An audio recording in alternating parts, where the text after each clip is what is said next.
Et ça passe mine. L'armée ougandaise IPDF a lancé fin 2021 l'opération Chujwa, héros en Swahili, dans les provinces frontalières de l'Ituri et du Nord Kivu pour y combattre aux côtés des Congolais les forces démocratiques alliées ADF, des rebelles d'origine ougandaise responsables des massacres. Luvunu. Les M23 a notamment pris Goma et Bukavu, capitale provinciale du Nord et du Sud Kivu.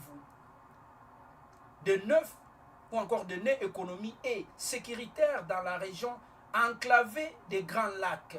Pareillement à ces déroutes congolaises, l'armée ougandaise renforcée plus au nord ses effectifs en RDC à environ 10 000 hommes, puis le déplacer vers la capitale de l'Ituri, Bunia, soulevant des questions sur les intentions ultimes de Kampala, autrefois accusé d'avoir contribué à déstabiliser Kinshasa. L'attitude de l'Ouganda reste ambiguë. Si vous comprenez l'attitude de l'Ouganda, pour nanité, vous comprenez, c'est clair. C'est clair, bande konanga. Ndenge na yebisi bino ke Ouganda azali allié direct. Donc, entre l'ami et frère, le choix est clair, non? Ouganda azali frère ya Rwanda. Mwana Museveni, général, abengaka Paul Kagame, Noko. Siko Ouganda, soi-disant, ezali kobundisa ba rebelle na kati ya Congo, bazo kobunda au côté ya ba FARDC, n'est-ce pas? Pona kobundisa ba rebelle. Mais ba rebelle, on les a ba rebelle té. Ezali armée ougandaise. Est-ce que, pardon, armée rwandaise. Est-ce que ezo ça la sens? Soki tolobi ke Ouganda azoko côté là Congo pour babundisa Rwanda. Est-ce que c'est possible? Et ça impossible. Alors réponse en yangwana. Donc eza nango buzoba peuple congolais tokoki kondima likambo oyo te. Tokoki kondima likambo oyo te. En tout cas, je crois il serait mieux vraiment peuple congolais tozwa les devants pour na likambo oyo. Sikoyo Corneille Nangaa a déclaré yazo ko sala soulèvement populaire. Pardon, azoko utiliser article 64 na ndenge na ye. Et tant que Congolais, si on biso ba Congolais, ba vrai Congolais, si on toko utiliser article ni, toko dire article 64. Si on sort to utiliser article T, et ko souke la biso ndenge ni, toko fanda gabo. Donc Corneille Nangaa a récupéré na ye, a récupéré ma solo. Tant que Corneille Nangaa a récupéré ma solo, boyebi nani azana sima na ye, Paul Kagame. Boyemi makamuni Corneille Nangaa ba solo aki tangwa kendeki tangwa bimaika Congo akendeki na Belgique akendeki ba poto alekaki ba mboka ne sona. Boyebi ba cop ni na betaki. Boyebi préparation ni ba salaki. Boyebi te, mais na yebisa bino la fois passée, ils ont déjà fait des routes bien tracées. Oyo, Félix Chilombo, Corneille Nangaa, Hippolyte Kanambe, Paul Kagame, bazoko landa pour na ko balkaniser mboka. Viengwanda loba yango, eza makamba ko kosa te. Eza makamba solo tozoko loba awa. Eza pasi mingi. Donc avancer peuple congolais, merci bozwa émission bo liker avant to bana ko kotsa batu. Moïse Katumbi auti koloba nini. Je salue d'abord président Nangai Martin Fayulu m'a dit place aux alliés, président élu ya Congo. Mbote na yo place aux alliés, merci. Na équipe mon bien, ma Chantal Moboni ba mbote na bino. Ba Devos Kitoko vraiment ba mbote na bino. Ba mama o ba memi ba nini ba koni na sima nanga vraiment place bozali on est ensemble kokima bino bozo kokima boza ba déplacer eza pasi mingi bozo sala ba kilomètre na ba kilomètre vraiment pona olukaka nini boko survivre eza pasi mingi tala sikonde ko nanga mama na yo yewana sœur na yo yewana zoko nyokama likolo Félix Chilombo oko silikate vraiment oko silikate ata yo moko Ogo silikate. Tozongi peuple congolais, Moïse Katumbi alobi boye.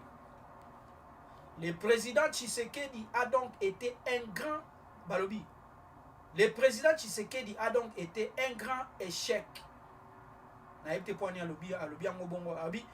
est le champion de la corruption dans son administration.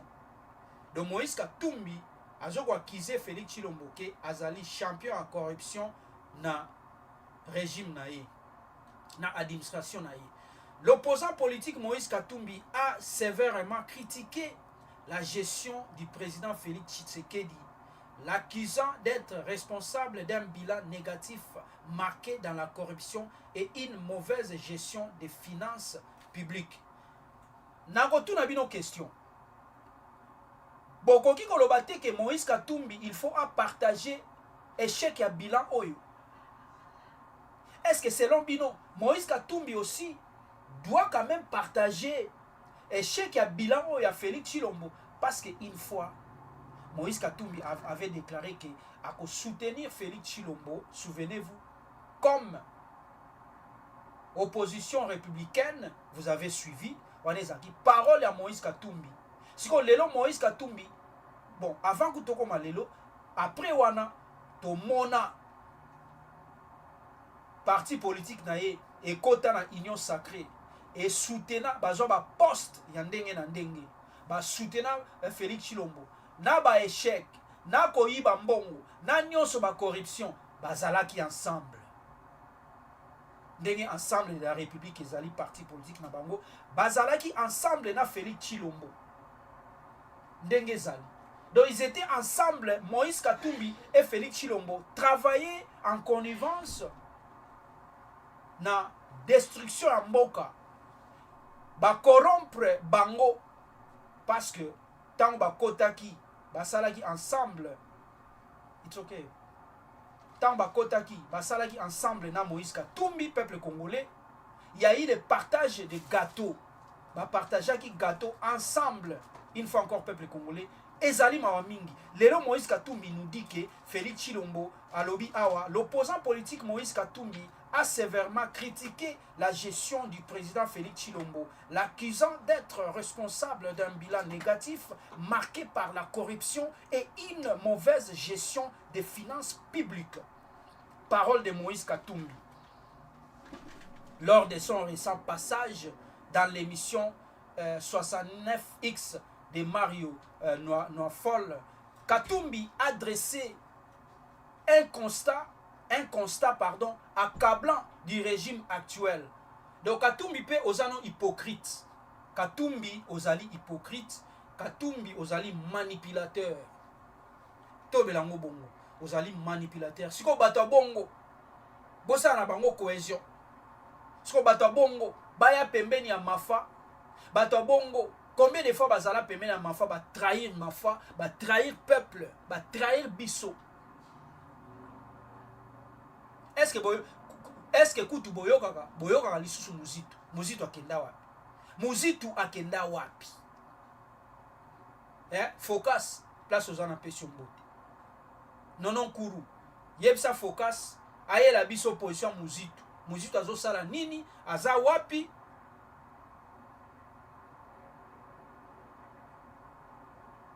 Eza pasi mingi. Ba information so ya toujours peuple congolais ba information siko ekoeli biso awa ba information eza mingi peuple congolais. Bon nga kutu ya mona sepela na nga boy nazo pesa bino ba information tina suka émission et puis na silisi na ngai. Mais soko ko benga na yo. Merci mille. To ma kokotsa quand même bato ya Kinshasa. Révélation inquiétante. Jean-Pierre Bemba aye koloba nini awa bana Congo bolanda boyoka. Jean-Pierre Bemba alobi boye. Lors d'un meeting de veille patriotique qui a rassemblé plusieurs milliers de Kinois au stade Vélodrome de Kitambo à Kinshasa en RDC, Jean-Pierre Bemba, vice-premier ministre chargé des transports, a examiné de vives inquiétudes concernant un complot présumé visant à éliminer physiquement le président Félix Tshilombo Antoine Tshisekedi. Oyo parole ya Jean-Pierre Bemba alobi yango na meeting na Kitambo. Alobi ke azoko constater que asali constat que balingi ba éliminer donc physiquement ba éliminer Félix Chilombo wana Jean-Pierre Bemba mutalobi yango et bongo siko soki eza pe kaka ye mutu Jean-Pierre Bemba alingi a orchestré assassinat wana est-ce que bino bokoyeba ndeni bino bokoyeba ndeni na fongoli bino kaka soki eza ye moko pe Jean-Pierre Bemba azoko orchestré assassinat wana bino siko bokoyeba ndenge nini aleli bino déjà avance alobi ki asali constat balingi ba assassiner Félix Chilombo ye kutu aye koyeba ngo nsima biso toyebi ke Félix Chilombo il faut badoda ye il faut adodama eza pasi mingi makambo oyo Congo mboka oyo Congo nayebi te tokosuka wapi bozwa émission bopartage s'il vous plaît bopartage tozwa nano bandeko na biso bainformation eza tellement ebele tokosimba bainformation mosusu ekosala vraiment kitoko mingi donc merci mingi vraiment eza pasi eza kaka pasi eza pasi tozwa ndeko na biso soki aza disponible tozwa nano ndeko na biso ya Kinshasa tokoyela bino information sur Bitakwira makambo a déclaré awa makambo ezokodéclara mais donc d'ici et là ezokoya kaka do toza awa tokoinforme bino tokopesa bino information à l'amiable merci lisusu donc tozwa ndeko na biso awa vraiment ameka nanu kokota tochange nanu fréquence ya émission merci merci totala toyeba soki aza prêt merci mingi voilà merci bozwa émission bopartager toza na batu oyo bakokota vraiment nayebi te soki temps ekopermettre mais tozwa nanu ndeko na biso totuna soki aza prêt mbote Owen Bosenge plaisir ya trop vraiment ya koyamba yo lisusu na kati ya chaîne c'est Interlive est-ce que vous êtes disponible sikoyo tosola juste pour 5 à 10 minutes ou plus? Oui. Voilà alors bana Congo toyambeli bino kasi Owen Bosenge mingi na lingana naloba Owen Bosembe mais faut tourner la langue cette fois nalobi ka Owen Bosenge eza presque ndenge moko ndeko Owen boni Christian Bosenge aza bien nayebi kutu malamu na ye vraiment eza pasi ndeko na ngai santé kasi ça va santé ça va en tout cas merci mingi ndenge rejoindre biso mbangu kaka toyoki sango parce que nga na boyi koyoko confirmer parce que gouvernement ya bamiyibi oyo eyaka na bainformation moko vraiment lukuta tellement ke bainformation eza mingi tozo kotraite kaka si makambo oyo eza na actualité toyokaki sango ke Walikale ba M23 base retiré na Walikale soki eza ya solo pourquoi kaka Walikale pourquoi Goma te Bunagana yango wana ti lelo soki 2 ans yango tozokende pourquoi Bukavu te pourquoi kaka Walikale siko na nyonso wana M23 AFC ya nanga AFC nanga alobi ke bango bazoko utiliser article 64 ba pour parler wana ba négociation wana etali bango te donc bako suka kaka na Kinshasa kala mingi te kisangani pe kokoya na ebite Owen Bosenge mbote mekana ko analyser merci matondo. Merci mingi naza na esengo mingi kozala besu awa na tribune oyo napesi mbote na bandeko nyonso oyo bakodispose de leur temps mpona kolanda biso question ya Uganda et question ya ba M23 oui eza vrai M23 s'est retiré na Walikale eza vrai base retiré na Walikale de suite. Hi, my name is Ashley, and you can create speaking AI videos just like this and make their lips move according to your script.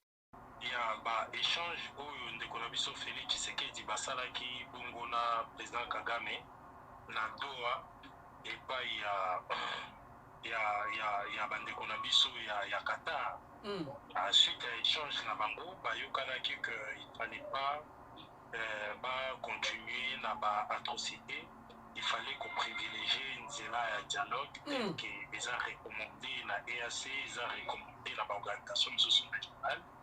Alors, M23 atalaki a oui, azo s'est retiré pour privilégier nzela ya dialogue, nzela ya négociation telle que recommandée na ba assise où ils ont organisation socio-régionale et aussi surtout après échange ya Kagame na Félix na Doha kuna na Qatar. Est-ce que Owen Bosenge selon yo eza stratégique te mpona kolekisela biso air bango baza na angle mosusu parce que baza vraiment déterminé baza déterminé pourquoi pas kaka bon pourquoi kaka Walikale pourquoi pas Bukavu pourquoi pas Goma pe soki eza bongo fo baville nyonso wana mpe ezala affecté na décision wana ata yo moko Bon, décision là bazwaki yango parce que dossier eza vraiment compliqué. Dossier compliqué, dossier oyo tokomi komona que eza géré na ba dimension misusu parce que apparemment gouvernement na biso azopesa image te to azomeka kopesa impression te na population que aza na posa ya kolonga bitumbangu soit aza na posa ya kobunda. Pour totali déclaration officielle il y a représentant na biso porte-parole des FRDC à salaki bongo na RTNC na télévision officielle ameki koloba ba prendre acte na décision pour M23 azui ya se retirer na Walikale pour atikala na position initiale avant l'encontre où Kagame basalaki na Félix Tshisekedi na Doha donc azonga na position pour azali nango liboso au lieu que après rencontre on a avancé lisusu de certains territoires ou certaines villes donc à se retirer na Walikale. Alors FRDC balobi va prendre acte et puis attaquer batu ya nanga te ti bazonga na position na bango initiale se retirant de Walikale et puis porte-parole des FRDC asengi pe na ba groupe misusu oyo soutenaka FRDC notamment ba Wazalendo et les autres, c'est-à-dire observer la même mesure de ne pas attaquer les M23 M23 meka ko se retirer de Walikale ndenge ba se retirer nango sans qu'il attaque Salama, bato abita na mandoki te jusqu'à ce que baasize kosalama conformément na ndenge recommandation esalami ke basala discussion to débat moko to dialogue moko direct entre EAC na institution mosusu internationale et régionale oyo esengi bango ke bakutana selon porte-parole na biso ya FRDC alobi c'est aussi une recommandation des États-Unis que bazonga dans ma position initiale. Donc ça nous a vraiment flou. Na mahaki bandeko babenga ngai na territoire ya Ituri bayebisaki ngai déjà depuis lobi na butu makasi vers 1h du matin babengaki nga po tozala bato na biso qui nous représente pour le compte de la JIREC baza vraiment sur place bango bato bapesaki nga bainformation nyonso ya EPDF moto azokogere aéroport ya Mahagi bapesaki nga bainformation wana nalobaki yango déjà na bémission ya Mama Tatiana et puis par après information officielle ayaki koloba ngo kaka 2 jours après. Alors il y a un problème avec le gouverneur Luboya. Ce qui Luboya cache, c'est Luboya Nani, il est gouverneur de l'Ituri. Voilà. Le gouverneur Wana, il est en train de financer groupe oyo tobengaka yango bagroupe bamouvement oyo eza bamouvement rebelle oyo tobengi Codeco. Mouvement wana c'est un mauvais mouvement wana Codeco aza na degré moko ya atrocité même ba AFC M23 baza nango te abomaka na désordre akataka population machete abomaka nde pena oyo bomonaka wana ya basomo wana eza Codeco. Mais malheureusement ils sont soutenus ici. Je tiens à informer nos services bakota mpe bameka koinspecte batala mosala nini gouverneur wana Luboya azosala kuna na province ya Ituri, c'est-à-dire c'est lui qui finance le Codeco, azofinancer la Codeco par exemple na ba action au Codeco azosala mpe aza kotravailler na bango. EPDF basignaki opération moko conjointe na gouvernement na biso avec les FRDC banga basala opération moko conjointe pour na kotraquer ba Codeco et les autres qui sont en train de représenter aussi une menace dans la région, pas seulement pour la RDC, même pour l'Ouganda. Alors, curieusement, les soldats EPDF et Ouganda, bazalaki surpris komona ke po babomaki l'autre fois bauti koboma dernièrement awa babomaki na nuit ya le 19 po tota na tongo ya le 20 babomaki plus de 29 soldats ya Codeco. Et puis avant date wana babomaki susu plus de 200 soldats ya Codeco. Mais malheureusement et curieusement na kati ya basoda Codeco babomi baokuta ba FRDC na kati na minute nde na oloba na yo bakangaki basoda ya Codeco bake na bango kuna baza na Uganda où qui seront jugés les jours qui arrivent awa ils seront jugés dans l'immédiat. Mais malheureusement parmi basoda Codeco ko bakangi bango il y a aussi des FRDC na kati na bango. Na kati yote tenez kaka place au soukeli olobi ke PDF azomona ngo bizarre kanga na parenthèse on a fongoli parenthèse rapidement Owen Bosenge est-ce que ozomona ngo normal que fils ya Museveni Muhozi Kainerugaba atindi message alobi ke il faut bakangela ye gouverneur ya Ituri est-ce que y a un droit étant que pays étranger juridiquement parlant azana droit est-ce que y a un droit pena apesa mitindo bakanga gouverneur bien qu'à sali mabe mais est-ce que eza relié na bongo malobeza pana bon siko sur le plan des relations internationales batalaka makambo eza juridique était na kati ya relations internationales eza question ya ba intérêt des états alors chaque état a défendaka ba intérêt na ye et puis un rapport de force alors malheureusement pour nous autant la même na ba Irak est-ce que tu pouvais comprendre juridiquement les États-Unis avaient droit à tant ceux qui président Saddam Hussein a géré l'Irak malamuté. Les États-Unis ont droit de capturer, par exemple. Mais ça, là, parce qu'il s'agit des relations internationales, les intérêts des États, nous devons comprendre beaucoup plus. Lorsqu'il s'agit des intérêts à pays nabino, il faut vous montrer fort dans la région. Par exemple, est-ce que vous pouvez comprendre que Rwanda na minito a bengani ba Belge na pays na ye, a bengani pena ba Belge ya kubengana lokola ba Rwanda doit s'allier contre les Belges. C'est un rapport de force parce que Rwanda a aussi senti qu'ils ont la position de force, il peut bien le faire. Mais au bout de passer à la Congo contre les pays, ils se sont bien pour alors c'est de même pour nous. Nous sommes dans une position, il y a faiblesse makasi. Quiconque voudrait les lots à Canada, RDC à Koyanango, parce que le Kobiso de Zayanango pour ça, ils ont que RDC a la capacité, il y a autodéfense, a la capacité à sécuriser le territoire, la population. Les lots, la RDC est commis de manière éloquente, et là qui sait que la RDC est faible, a la capacité de protéger le territoire. Très faible. Les pays sont pas commis au Sakana facilement. Dans la qui aussi, le porte-parole, il y a un général Nabango, il y a IPDF, Kolobak, il y a soutenir M23, ceux qui M23, ils sont qui s'engagent, ils M23 pour vivre au Salangote, il y a Ouganda, Bango, Bakozwa, IPDF, Bakozwa qui s'engagent. Ceux qui M23, il y a côté qui a une couleur libre. Mais c'est grave. Dans l'opinion, et Bétissi Batunion sont mis tout, qu'est-ce que nous sommes en train de faire? Or, tu vois que le gouvernement a annoncé que la opération conjointe na armée à IPDF pour tous encore na bango il faut tout banzela ba makadamu ikatiti na Uganda et tout consort. Batwana baye mais batongo baye ba moni que gouvernement na biso asa sérieux tous na opération photo ça na bango ensemble il y a capturé tam sous ba mouvement rebelle ou azo représenter danger dans la région non seulement pour la RDC aussi pour l'Ouganda et d'autres pays où ils ont bien nango ba kozala victime na mouvement ya Kodeko ou azo boma sans pitié vraiment na ba film ba machette mais les lots IPDF à comprendre tes armées ougandaises aza curieuse à comprendre tes comment amoni ou gouverneur ya Ituri Luboya il est en train de financer les militaires ya Kodeko na minito ba ebisinga ba militaire ya Kodeko soko moni bango bazomela masanga bazana mbongo bango de baota kola ba jipi ya makasi na ba maagi kuna na ba Ituri ba walikani bango de batambula kana ba jipi ya makasi ya cher bazomela masanga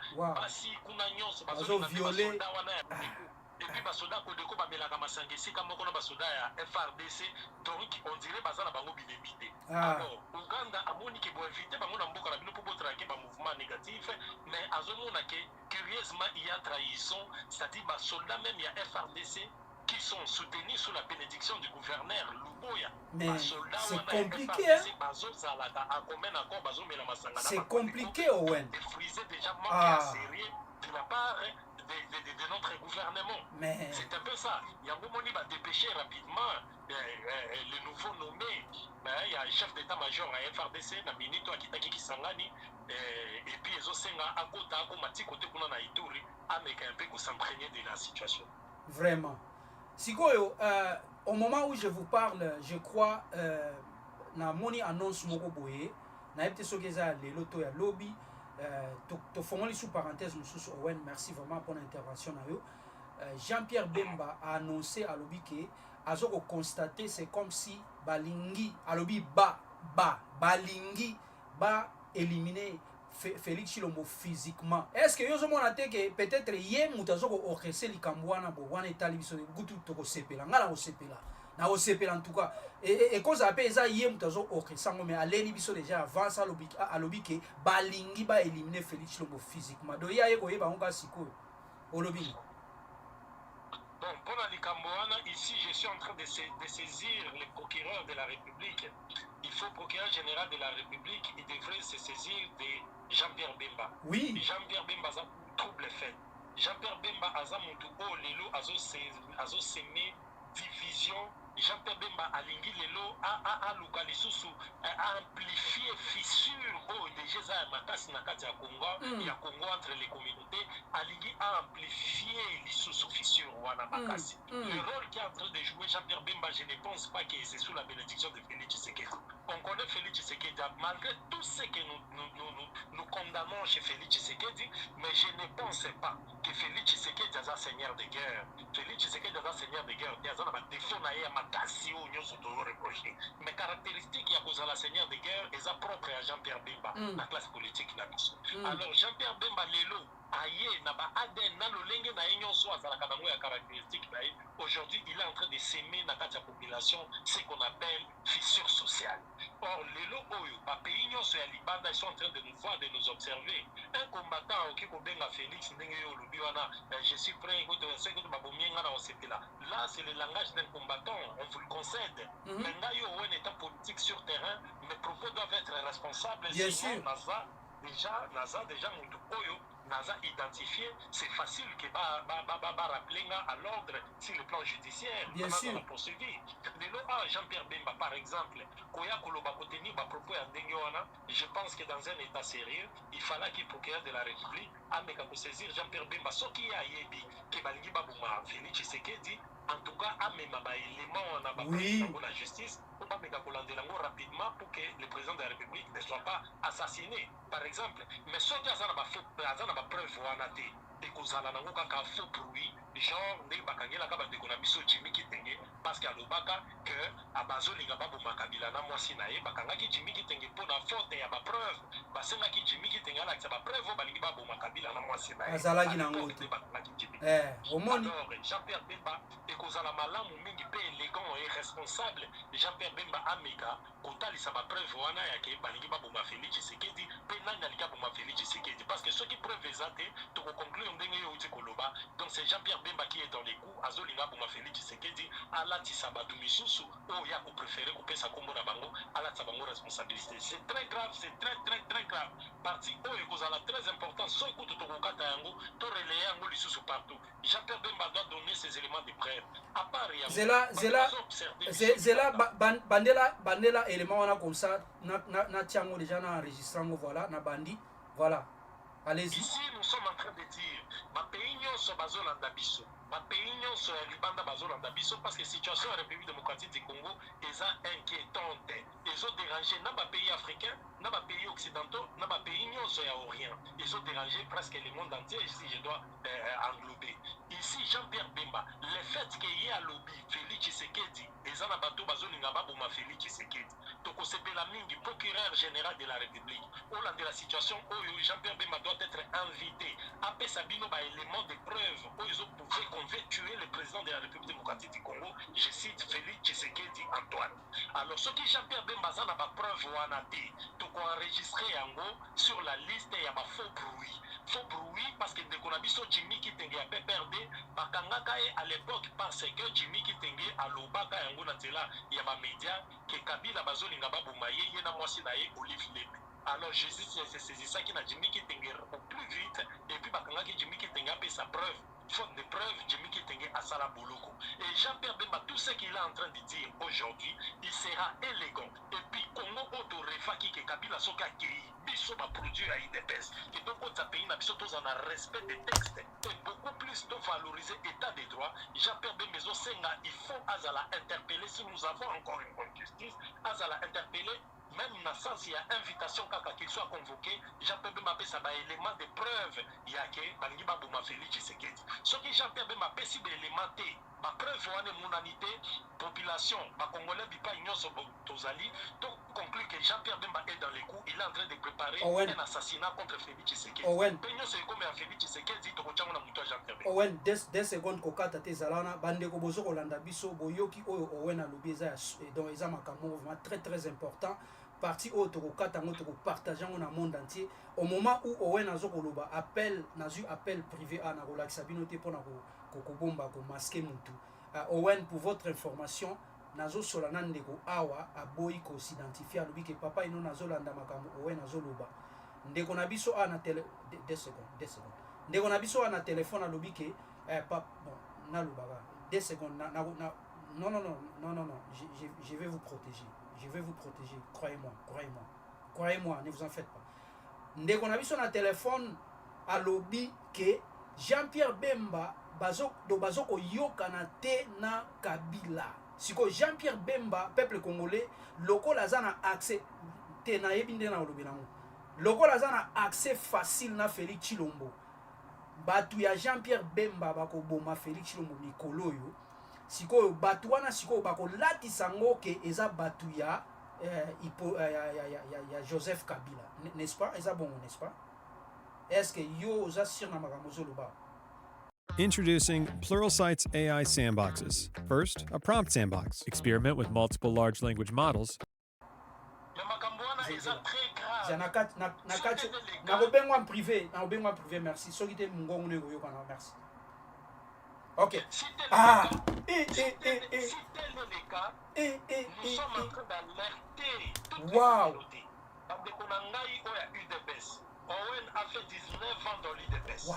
Félix Tshisekedi, malgré l'adversité politique, je connais les messieurs physiquement. Je les connais. C'est-à-dire, malgré l'adversité, nous avons besoin de ça, l'adversité avec élégance. Jean-Pierre Bemba, c'est un habitué de voir les sangs, il y a des Congolais dans ma bouche.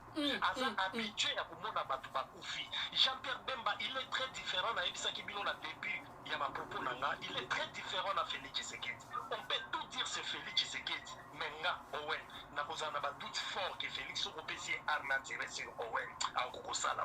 Mais Jean-Pierre Bemba est capable de le faire, parce que si le m'a beaucoup naïs à la Kanamakila, n'a yébité ce qui m'a kila, il y a pas tout, Jean-Pierre Bemba, sous la rébellion, a donné ça. Nous devons doubler mon à Jean-Pierre Bemba. Mais tant que nous ne pouvons pas me biso bolo que ça kamboka mabe. Ce qui arrive à Jean-Pierre Bemba aujourd'hui, ça nous étonne. Ngai famille à maman na ngai baza balokele na Kisangani. Na 8e avenue na Chopo na lobaki na ona émission passée. Partout na lupangu na biso ya famille ba bombarda yango na Kisangani na 8e avenue na bato ya Jean-Pierre Bemba bitumba ya MLC contre RCD combat à 6 jours. Ça fait plus de 2000 morts na Kisangani. Oh mon Dieu. Jusqu'à présent, Etikali en toute impunité, dans un état sérieux. Il fallait que le seigneur de guerre nyonso basali ba crime à on a kata pays na biso ndenge bazala qui cité dans rapport Mabing ici je salue le docteur Mukwege. Jean-Pierre Bemba devrait en principe même na titre kaka ya information à répondre de façon judiciaire na makambo lega na Kisangani et loko nini lega parce que nga Owen tant que je serai vivant je poursuivrai Jean-Pierre Bemba abesa biso ba élément na ye ya défense parce que nga na estimaka que famille ya maman na ngai batu bakufa na Kisangani zaki à cause ya bitumba ya MLC. Jean-Pierre Bemba en est responsable. Désolé. Bakanga qui est pour la makambu ou le kaka na Centrafrique. Mais pour la makambu le kaka na Congo, le lot on a besoin justice à la fête et puis tout le monde a réparation. Alors Jean-Pierre Bemba ici, on est en train de nous suivre partout à l'étranger. Moment Otozali Nango, c'est un moment historique. Et un moment historique dans le sens que les Congolais bakufi mingi pe baza kufa na minute otozoluba. Et c'est là qui tozala na unité biso nyonso. To favoriser beaucoup plus unité, il y a ba couche sociale nyonso, il y a ba communauté nyonso pour to meka kopesa kimia le retour de la paix. Mais aujourd'hui Jean-Pierre Bemba il verse de l'huile dans la communauté, na fait aux autres la communauté. Et Jean-Pierre Bemba le langage net ya koloba Kabila za mona papa na bangote. O Kabila ndenga za boyi, Kabila kutu papa na ekombo na ye tel, maman na ekombo na ye tel. Natala qui paye na bandeli émission, maman na biso o asambelaka, ye pa lobi eloko moko ya bongo. Je n'ai pas été d'accord na ba propos wana. Na sens nini, moi je suis un politique, mes propos doivent être responsables. Ata lelo mutu andimi nga te, mais plus tard dans l'avenir, toyeba nini tokoki kosala. Jean-Pierre Bemba lui est vice-président. Era kendaki élection na Joseph Kabila. mama ya malamu akokai kodénonce makambo wana azalaki candidat Kabila azalaki challenger na ye mpona nini ayebisaka biso bongo ya mama ya Kabila te na tata ya Kabila Vraiment. mais Jean-Pierre Bemba est-ce que mokolo babotaka Kabila ya azalaka to makambo azoloba eza kaka oyo biso toyokaka enregistre ngai place oyo Jean-Pierre Bemba nga nayokaka ke yo oza cannibale oliaka bapikimi me nazalaka na preuve nango te moyen na ndima eza te mais est-ce que Jean-Pierre Bemba yo makambo ya Kabila azalaka congolais te yo na nga est-ce que toza na preuve nango to eza ndenge toyokaka admettons qu'il n'est pas congolais mais sikoyo Joseph Kabila qui n'est pas congolais na 18 ans oyo asalaki na pouvoir awa na kati ya pays na biso sa gestion était chaotique je suis d'accord mais c'est que moi Owen j'aurais mieux souhaité ezalaki bato baye koremplacer na pouvoir basala mieux que Kabila oyo aza étranger aza Bien sûr. mais lelo soko tuni congolais nyonso commet des mortels gestion ya Joseph Kabila na ya Félix Tshisekedi il y a un grand écart entre les jours et la nuit Joseph Kabila longwe na mboka oyo atiki 145 territoires nyonso mais lelo avec Félix Tshisekedi bakongolais oyo bozolanda na minute oyo baterritoire na biso combien eza sous occupation des étrangers Vraiment. Bien parlé. lelo oyo sous Félix Tshisekedi tala badétournement nyonso oyo ezosalama Joseph Kabila Félix Tshisekedi kokota na pouvoir il nous a dit que akuti armée moko organisée et structurée. C'est ce que Félix Bien nous a sûr. dit. Mais aujourd'hui, Félix Tshisekedi, moi, na mboka, oza congolais de père et de mère. Toke nango na esprit na bino kaka na maman asambelaki pona koloba ke Kabila aza étranger. Mais Félix Tshisekedi, oh lelo aza na pouvoir. Avec ye, combien de territoires na biso ekei? Donc, moi, je préfère pour la sauvegarde, pour la paix, par exemple, dans les pays et la sécurisation de nos territoires, gestion ya Munto Balobaki aza rwandais pendant 18 ans, atikali concédé à ta territoire na biso mon côté appartenir na Rwanda. Mais sous Félix Tshisekedi, le Rwanda contrôle des provinces. Siko Owen nayebi ke ba commentaire ekozala ebele na se pona likambo ya Kabila. Siko eloko nini okoki koyebisa bandeko oyo bakoloba ke Owen ozokokotela Kabila parce que nayebi langage ya bandeko bakoloba bongo. Préparez déjà yebisa bango déjà. Merci. nalingi naloba boye mpona bandeko nyonso oyo bakoloba ke Owen ozokotela nani eloko nasepelaka te so tosali émission Owen alobaki moto mosusu il vient raconter sa vie après Owen mais soki alingi tokende nango na ndenge ya débat tosolola moi je n'ai aucun intérêt toute ma vie je n'ai jamais été membre du PPRD pas non plus membre ya FCC ici je suis en train de dire et puis je défie quiconque approuver que Kabila azalaka rwandais ngai likando kinone grandi natikala kobima libanda kongo te vi nanga mobimba nasalaka awa na kongo moto moko approuve nga aya koyebisa nga kaka te oyo politika nabe oyo azalaka rwandais oyo boye na boye approuve nga apesa biso preuve ke Kabila aza rwandais ngai Owen est un ancien de l'UDPS soki tembe après mission nazotindelo video nalandi bayambi Etienne Tshisekedi de son vivant bazotinda ye asala parallélisme entre gestion ya Mobutu na gestion oyo tokomaki nango ya Joseph Kabila il est passé aussi par la gestion il y a Laurent Désiré Kabila a expliqué Mobutu il disait des choses, unité nationale, pour promouvoir la démocratie, le multipartisme, mais Mobutu faisait le contraire de tout ce qu'il disait. Alors, Laurent Désiré Kabila a remplacé Mobutu, mais que Laurent Désiré Kabila était pire que Mobutu. Laurent Désiré Kabila a asphyxié même par action en opposition, a beau même en opposition et tenir par réunion, il était pire. Mais Joseph Kabila, ici c'est Etienne Tshisekedi qui est en train de dire. Joseph Kabila a sa différence avec son père.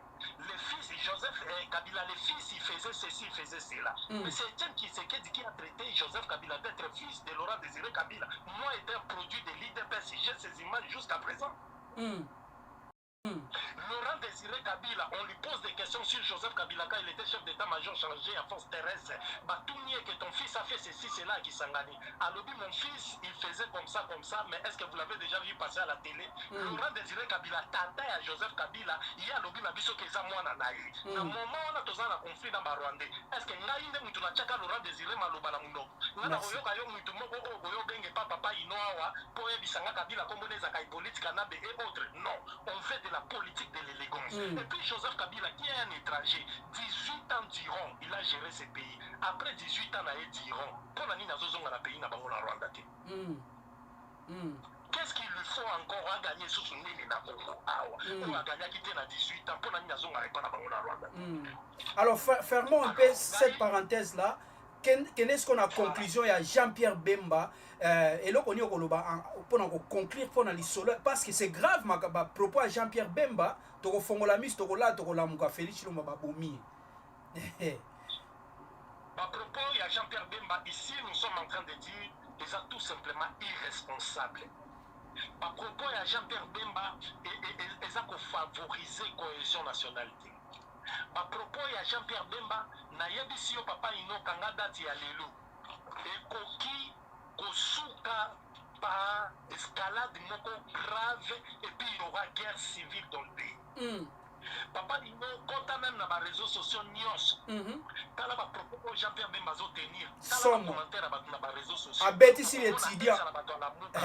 Baza d'accord te na Jean-Pierre Bemba. Ezala batu ya biso ba opposant nyonso ezala owen d'accord te na Bemba. Ale bolo d'accord te na Bemba. Ba Merlin Fufu d'accord te na Bemba. Batu ya Moïse Katumbi d'accord te na Bemba. Batu ya FCC d'accord te na Bemba. Batu ya Muzito d'accord te na Bemba. C'est-à-dire Bemba est seul responsable na ba propos na ego azocha na ba Taliban ndambu o bazo sala sentiment parce que Jean-Pierre Bemba soutient Félix Tshisekedi nde bazo sala assembler au soutenir Félix Tshisekedi et Jean-Pierre Bemba. Or batu wana kaka ba Taliban ils étaient des chantres numéro 1 à Kotali Sabiso que Jean-Pierre Bemba était cannibale. On a appris que Jean-Pierre Bemba y a pique mais na IDPS n'est pas rien appris. Alors ici nous sommes en train de dire biso tous les autres vivants nous passerons. Le Congo c'est un grand pays. Le Congo est un pays où ils ont la communauté ébélée. Il nous a été forcé de vivre ensemble. Congolais d'origine, awa, originalité à Congolais, les premiers habitants sont des pygmées. Congolais, nyonso ya ba communauté nyonso tozali touta quelque part nde toyaka. Biso batete là c'est notre histoire. Biso ba ana mongo, ko ba bengi biso ana mongo les enfants de Mongo. Mongo était camerounais. C'est-à-dire c'est notre origine ya histoire ba 1500 et quelques. Mongo là, il était camerounais. Il était mutaboti balokene, aboti topoki, aboti mosoko, aboti libinza, aboti Mongo. Aboti Moutetela, quels nous sommes.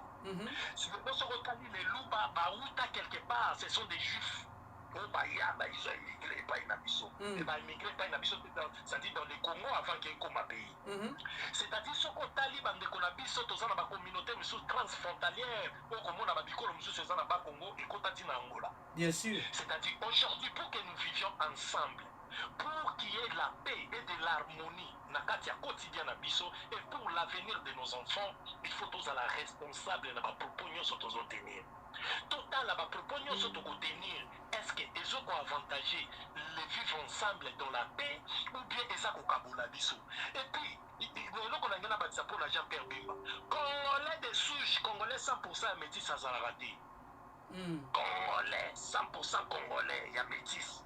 Il y a métis, on en a mon âge. Si on dit métis, on va pas côté Moussous Morobo Youtaka Kota. C'est-à-dire Jean-Pierre Bemba n'est pas bien placé, il est mal placé pour nous parler des questions de nationalité. Parce que quand on a ma nationalité, ça va biso badikando. Congolais 100%. Jean-Pierre Bemba, il est India qui m'a l'ambassade à Portugal, à la chambre. C'est-à-dire biso d'être dans la place, nous sommes d'être changer la nationalité. Là où même yo papa il n'a maman na Congolais ko le kayo pour les États-Unis na bino, n'habite pas dans nos misu bazo ba nationalité. Mais biso ya biso nyonso to sa de awa. Yanga kolia na nga kobika na nga chaque jour ezande awa na c'est-à-dire nga na kolinga ko céder Congo te na kokipe kolinga pe na kotisa infiltration te mais étant politique mayelo tozanango mayele ezalaka pour ça elango mpona yo moko te il faut servir communauté et la communauté na biso eza na ekolo moko te communauté na biso toza bongo ebele toyeba toujours koteni bapropos oyo kozala responsable ata nsima ya liwa na biso totongela biso bana na biso makadami ya pe makadami ya kimia eloko ezosalama na moma oyo yebisanga admettons mpo nga na nga moto apesaka bato nationalité te mpe na mpe moto akonfirmaka nationalité ya bato te ici je ne fais que des analyses admettons que Joseph Kabila est rwandais nde sainini RSI na est admettons que Joseph Kabila azalaka rwandais nde na minute oyo bagene oyo baa na chômage soki tolondimisi koki aza rwandais ndenge mpe balobaki nde bagene bazwi misala. Oui, bien sûr. Mais Jean-Pierre Bemba a évoqué Makambo Nyonso, a critiqué Joseph Kabila, Kolobama en 2006. Mais Jean-Pierre Bemba n'a pas poussé la penza Mosika, Atali Sabiso Peke, Joseph Kabila m'a organisé une élection à Madeko et Kotsa Félix na pouvoir, en 2018, pourquoi Zolobangote? Voilà. Jean-Pierre Bemba devrait nous en dire. Et si je comprends que Jean-Pierre Bemba, il est une menace pour Félix Tshisekedi. Félix Tshisekedi, il faut faire très attention à Jean-Pierre Bemba. Il est en train de préparer un coup. Aujourd'hui, heureusement, Mukili Batouba a la vitesse, mon intelligence. Et puis, Batoumbe, même dès qu'on a bien sur le téléphone, il a tué son nom. Le type a bien fignolé, a analysé qui situation il a compris que Jean-Pierre Bemba a défensé un plan où il y a Niasala, a défensé un déjà la Malouba. Félix Tshisekedi doit faire très attention. Voilà. Très attention pour les anatina. Tenga la zala qui n'a vélodrome, à la kaka rope ça va tout 10 000 francs, après si va tout 4 000 francs, après meeting na bimisi maman na bitumba. Maman na bitumba, bah j'ai les délais. Est-ce que Mbongo, est-ce que l'argent ça se partage comme ça vraiment? Quel désordre? Hein? Est-ce que c'est toujours le régime ça na bagabeji. Comment beaucoup bimisa Mbongo ya république et qui ne finance un meeting qui va rien rapporter.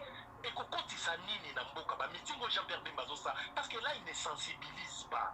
Jean-Pierre Bemba le ça les abiloko to bana au salaire to zaki na ba IDPS, c'est-à-dire to cotise un peu plus population kanda na cerveau. C'est-à-dire on a les solo moko so betela mutu po kanda moko matana mutu po agir, on pousser à agir contre le régime. Ya go pesa kanda te po mutu agir contre le régime jamais.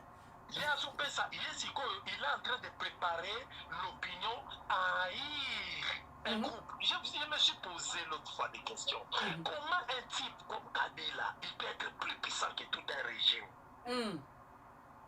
Vraiment. Comment vous êtes tout un régime, Jean-Pierre Bemba? C'est quoi ton bilan? Et Rosala qui ministre à la défense. Au Salinine, c'est quoi ton bilan? Sur Jean-Pierre Bemba, il y a beaucoup de territoires, dans des localités où il y a pays. Alors Jean-Pierre Bemba, Jean-Pierre Bemba, des rebelles. Et puis Jean-Pierre Bemba, Jean-Pierre Bemba, et puis Jean-Pierre Bemba, ceux qui ont montré qu'ils ont joué le rôle dans le ministère de la Défense pour nous sécuriser l'école. Mais qui est-ce que Jean-Pierre Bemba? La population qui a reconnaissance, que Jean-Pierre Bemba a récupéré mon territoire. Vraiment. Jean-Pierre Bemba, tu ne peux pas disposer de ton temps pour casser biso mato ya tout le monde. Talambinga ya mobali vraiment tieli yo penda teni je ya moko boye mais somo trop mais rien fufu na fufu. Na quel jour on a meka ko ki maman muke na mono ndika za ba guts na makolo. Jean-Pierre Bemba pena na lo banu bagarre ba ko kasute. Aza na façon ce qui m'a senti que non moko boye ate so ki ma bote. Et qui me la Jean-Pierre Bemba na comprendre ana ba guts na makolo. À cause de la capacité à bagarre, pour ça, on a des cas à Makolo, on a déjà des places où on y a. Il y a même que Jean-Pierre Bemba Makambo, yo soluka, yo prouvé biso que yo sa capable, il y a aussi les habitants na Est. Ici, on s'en tape de Joseph Kabila. José a Kabila, biso to kotala ngoso ka lingia ya ko candidat, biso ko yo bise pe que papa yo général déjà 18 ans. Il a na yo, en tout cas biso mona ki ngo malamu te. Ezate so yo ko kite, si général ki mabe, Félix a remplacé ya ko kite, yo lingio ya yo zonga te. Démocratique nous avons des ambitions pour les Congo, bien par sûr. exemple. Maintenant, à mon niveau, nayebi que Jean-Pierre Bemba, Jean-Pierre Bemba a nationalité catholique. Jean-Pierre Bemba, nayebi, bon, on a se comprendre que camarade a sali si kanaba toi IDPS, mais Jean-Pierre Bemba on n'apprend pas les cas a dépassé 60 ans déjà. Nous allons apprendre quand Dieu a qui nous colo. Jean-Pierre Bemba, quand Dieu a eu sali la biso. Mais il dépêche de me dire que Martin Fayulu est Sénégalais. Lukuta. Sénégalais. Et puis le papa est sur le solo en mode. Bagosambu ça y est. Tour na yeko ya. Mais est-ce que vous savez pas que Fayulu bon ngabo ça dialogue lelo, bolo bakaza sénégalais. Après le bibo balukele soute bo benye sénégalais. Vraiment. Alors, à débat on a des bas étages. Merci beaucoup. Papa ino ba débat to salara awa nga quand je l'ai dit. Nazolo balikamu na sentiment nga na yebi que le commun des mortels la rue a son langage. Bien sûr. Lorsqu'on est identifié sur le plan politique, il faut que vous ayez un langage qui va pour obtenir ça peut me rattraper 5 ans, 10 ans plus tard. Je suis d'accord.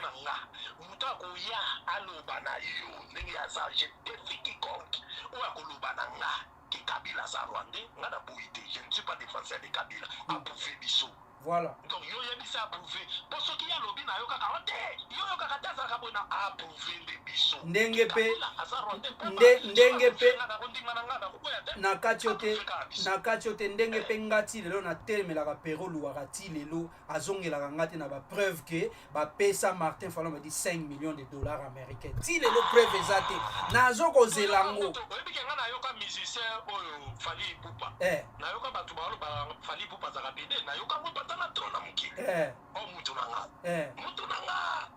bakuna banzele nebelebele mama na nalimbisanga Fally nga nayebi na banzele na ye malgré azaka na nanga il agit comme homme na bisika azaka na bamomi na ye me na kisasa bapanza esango kepede biso tozalaki bana mike basango misusu epanza na ya makasi awa bazokosela biso musicien oyo jibe mpiana amela ligorodo epi bato basolo komela ligorodo kolokwa makambo ya solo menga ezoyebisa yo eza bamakambo moko boye nayebiso o evoloko o evoloko afasaka te o alataka ceinture te o alataka ceinture te alataka mukaba te alataka mukaba donc nayebisi yo c'est-à-dire babiloko wana eza ebele un intellectuel azalaka na sens critique un intellectuel azalaka terre moko eza fertile te na bamazole to na manipulation intellectuel azalaka owe nalobi na nga likambo boye te nameka na examine yango natali estce baba mais soki tovandi oyo ya biso to kaka o nani azalaka rwandais nani azalaka rwandais mais moi je suis pas je le répète je ne suis pas défenseur de Joseph Kabila mais imaginez au moins nga nayokaka na France Nicolas Sarkozy aza na origine soki hongroise ndenge nayokaka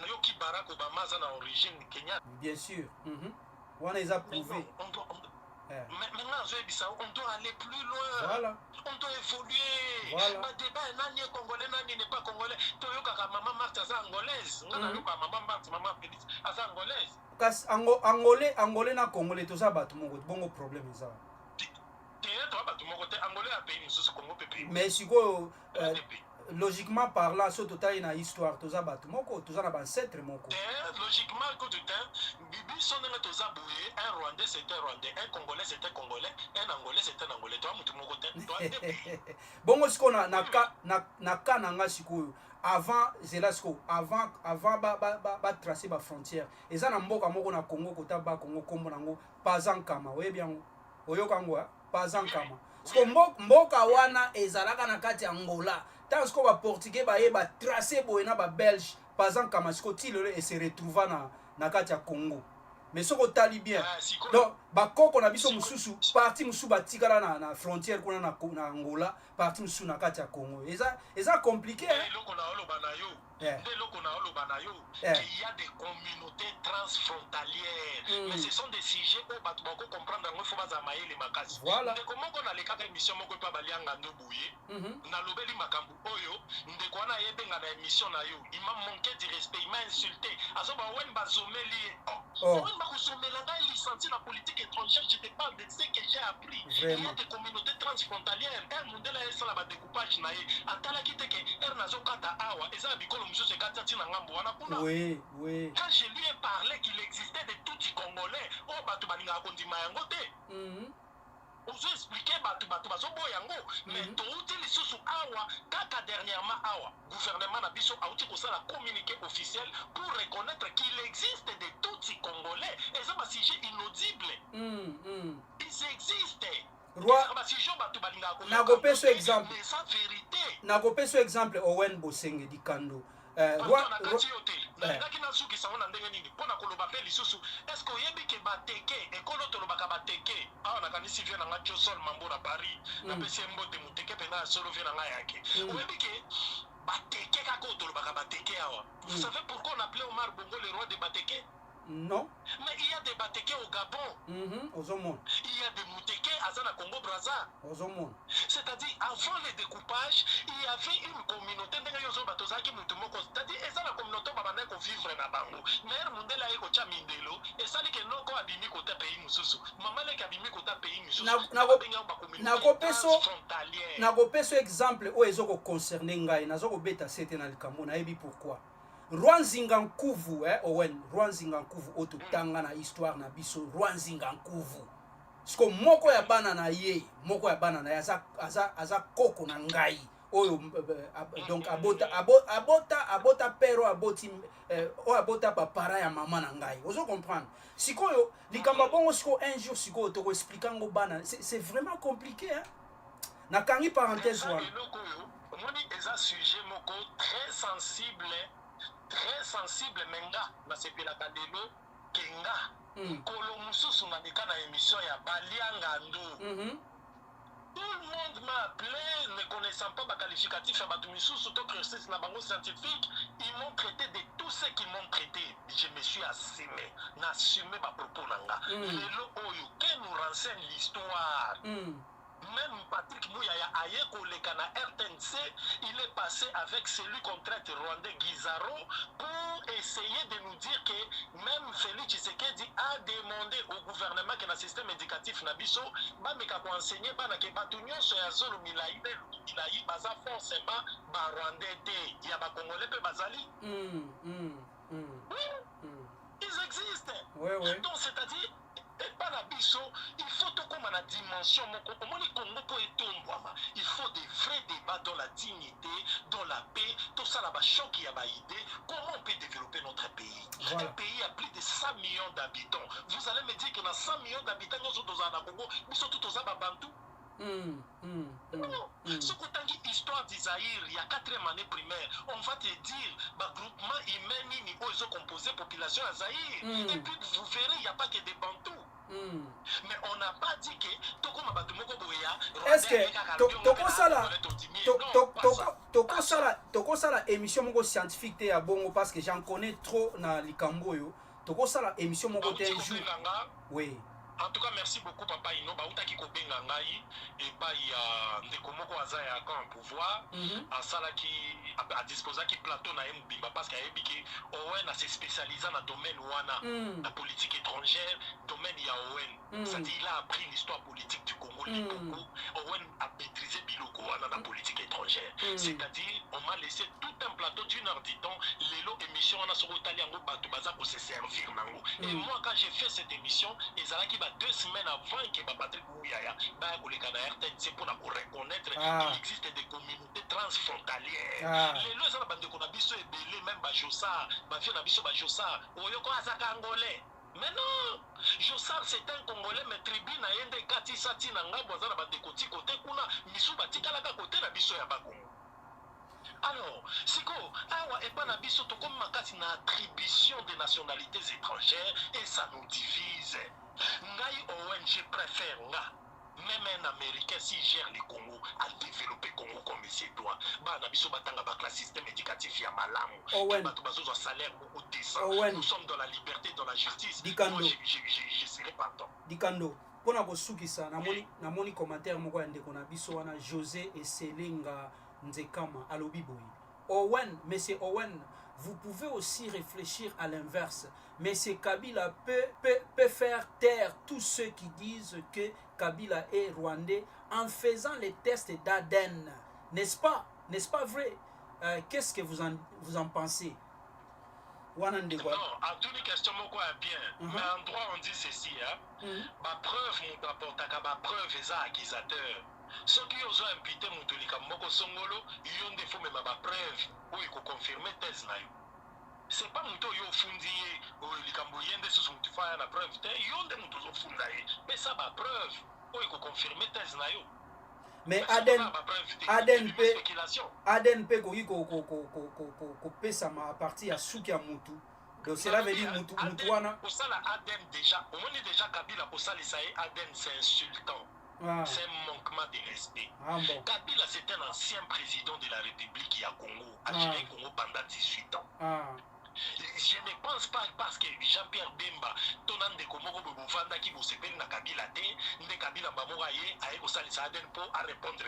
Il est le président, il y a pays où Aleka a pendant 18 ans, un ancien président de la République. Et mon à propos, monsieur soit un combattant, excusez-moi, il peut le tenir. Mais un homme officiel, un ministre officiel, il ne peut pas tenir ma propos. Il y a Jean Rwanda face, il y a un ancien président de la République au hasard reconnu comme ancien président de la République dans le pays Nabiso, et puis dans statut sur les anciens présidents de la République, on reconnaît Joseph Kabila.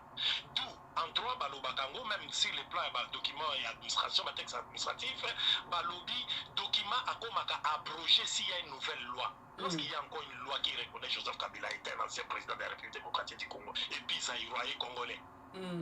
Jusqu'à présent, c'est compliqué. Jusqu'à ce que loi Moussou se Kozala, pourquoi Jean-Pierre Bemba Bazo initié l'enquête Moko Bouité dans le procureur Nabango, même ma dossier la justice et prouver que Kabila c'est un étranger pour retirer nationalité congolaise.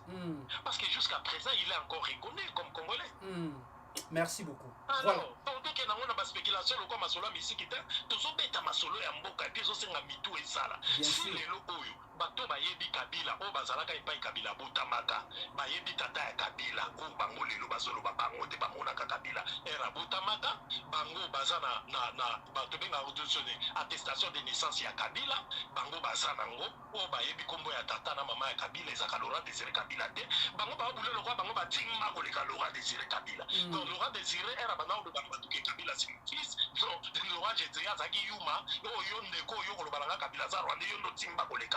Alors, vous pouvez savoir preuve, ceux qui vous pouvez preuve, vous pouvez savoir la preuve, justice est retirée nationalité congolaise à Joseph Kabila. Nous tous nous serons partants. Il y a approbation, il y a reconnaissance à nationalité à Joseph Kabila. Point barre. Si vous avez une piste, vous avez une photo sur qui parce que temps est l'équipe. Poto sur Sawana. Série. Oui. Série Moroboye, je me souviens Owen Dikando. Je crois que vous allez reconnaître naïveté. Mais série Moroboye, il y avait la paix dans Katia Congo. Ils arrivent vers l'année 89, entre 89 et 91, période où on a biso bamsusu to se retrouva na bamboka bapaya. Siko na bamboka bapaya wana po bandi mayo do lisolo na yo oto banobeka ngunda. Et c'est nga igaga foko bimaneti angolais moko boyi. Est-ce que Zolanda peuple est-ce que Zolanda obi landa te nga siko biso siko na groupe na biso to se présenta comme groupe moko ya bangolais to komi wana siko pona situation songolo mpaka lo ezoleka na Angola bien documenté na ba preuve nini nzoka ezaki na ngobongo te siko mboka wana basala kinini bayambi biso comme bangolais batie biso na kana ba réfugié ba place ko to kutana na papa ya Christian Malanga place ko na Christian Malanga na ndenga botama na maboko na ngaboye bozolanda peuple congolais sikoyo tansko series ko esengi ko fo ba repatrier biso to kende ngunda siko au Canada zo senga batu ba msuba kende États-Unis bozolanda biso siko to se retrouver sikoyo na Canada bozolanda peuple congolais siko ngasiko na se retrouver na Canada na document oyo elobi ke angolais mais na angolais te siko lelo yoka siko zela yoka siko soki lelo siko mutu akutani na passeport na ngai oh papa ino azakane angolais na ko wanga na peta bon bien sûr toza pe bangolais pe baza bato mais siko bayebi histoire te e salamaki ndenge nini lobana omoni bato akadiosha ndeka uti olobala ofongoli couloir na mutu na bango baogarde kaka ke papa ino azalaka nde angole siko nga na koprouve bango etali bango nga na bakoko na ngai na place na botama na bato tokenda na bango chiki na bato batanga na papa na mama na nga bamisusu bakufa me bana na bango bazali ngai naza na ndeko moko aza congolais aza congolais na bwaka kombo na ye mission nyonso elekaka na zanga otanga kombo na ye kombo na mais ye pa se retrouvaka na kana yo na kotanga te pona boyi ba assimiler d'être angolais azalaka na passeport angolais rakotaki na Hollande akoti na Hollande na passeport hollandais mais mwana ngoto venanga ngoto venanga ngoto era kendaka Angola azoteka tout comme ça azoka passeport angolais billet kozonga na passeport congolais na période wana billet na Hollande et sala makambo billet era kota na Hollande pe lisusu na minute neto oloba bo avanda na Angleterre mais azwaka nationalité hollandaise après kosala ba 7 ans na Hollande azwaka chance na ye azwa nationalité hollandaise mais motema na ye mobimba ezalaka na Congo et aza parmi bato basoutenaka nga je crois asoutenaka nga même ba 90% pour na luka na renverser régime à Félix Tshisekedi il me soutient. Merci son cœur est en RDC. Merci beaucoup. Politique et Mambangola pour tout y donc ici nous sommes en train de dire et ça n'a pas raison une raison comme l'autre. On a dans l'andaki et pas Thomas Louaka, je connais le Congo, sur Betty na Top Congo, ou Betty je connais le Congo, Thomas Louaka, histoire de Joseph Kabila. On a tanga kutu na histoire de Joseph Kabila sur la livre, monsieur bazo expliquer qu'il est né na Ewabora kota wa Fizi et tout consort. Ba eko yebisa biso era kimaki Tanzanie zaki Mobutu era bilaki bakanga ba papa na bango place bazaki na Fizi ndi bakimaka na Tanzanie. Bakomi kuna na Tanzanie ba bazalaki étant un réfugié, un exilé na sens papa na bango azaki ancien rebelle au Mobutu alukaka abuma bakokaki ko s'identifier na Laurent kombo na bango do Laurent Mobutu azaki makasi do Laurent tata na bango sko Laurent Vous comprenez? Si on est comme ça, maman n'a pas besoin de solo. Thomas Louaka, c'est officiel. L'anda est peine à se connaître le Congo à l'Obakia. Dikando. Baye kolonga la place wana, er bazana na Tanzanie, Mobutu a repéré les sous que basa na Tanzanie. Il faut balamba bango, batu batimisi bango ke Mobutu déjà satindi ba agent na ye awa bazoluka bino bakolia bino. Bakimisi bango lisusu na Uganda. Wana Thomas Louaka. Ici ngate owen Thomas c'est Thomas Louaka. Era kimi na Uganda, kuna parti ya Uganda nde ma AFDL bandi aisi papa ne nazolando la bitumba. Mais explication nyonso nga nazopesa. Nazolingaka naloba na ndeko yo koyebisanga Kabila za Rwanda. Yebisanga yo timba koleka Laurent Désiré Kabila qui avait reconnu que Kabila za Congolais. Vraiment. Yo timba koleka Etienne Tshisekedi. O bande ko sa parallélisme à gestion Laurent Désiré et Joseph Kabila na Mobutu a expliqué biso qui était Mobutu comment caractéristique na yo pouvoir Laurent Désiré était le fils de Laurent Désiré Kabila. Pour nani Etienne Tshisekedi a reconnu que Joseph Kabila za fils ya Laurent Désiré Kabila. Donc Etienne Tshisekedi ba korompaka ye. Est-ce que yo timba koleka dikando? Dikando mwana kini. Dikando mwana kini papa Yo kasiko. Dikando mwana kini. Dikando mwana kini papa Kini papa Kalaka solo mtutu na badisangwe. Butu na muibatila kaye ma belle petite. Yoka.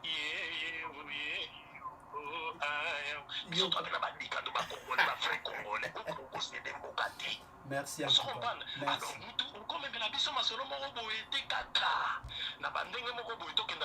Sentiment, ces pays nous concernent, privilégions la paix. Aujourd'hui, Martin Fayoulou, il y a toute une communauté. Vraiment. Martin Fayoulou. Il y a Martin Fayoulou sénégalais, mais il y a qui est un bateau belé ou le loup sokolobi mabé Martin Fayoulou à Inio. Occupé au Kabola Congo, occupé au Ino Karen Marope et Sukiwana. Et ça n'a pas de béné baza sima ya Félix Tshisekedi. Oh, ndenge tolobaka mabé Félix Tshisekedi ba ina biso. Et ça n'a pas de belé ba sima ya Katumbi. Et ça n'a pas de belé ba sima Joseph Kabila. Et ça n'a pas de belé ba sima ya ba leader nyonso o tozoloba awa. Oyo ke soki tozo tenir ba propos en dehors ya ba leader on a mais total à tous ceux-là qui sont derrière et bazoyo kabiso ba propos tozo tenir to ko favoriser cohésion nationale to ko kabola biso. Vraiment. Merci beaucoup. Merci beaucoup Owen Sikoyo Walikale va se retirer conclure wana après to katina yo merci. Walikale va se retirer. Walikale dossier Walikale déjà très compliqué, baké ko bombarder pont, na comprendre répéter comment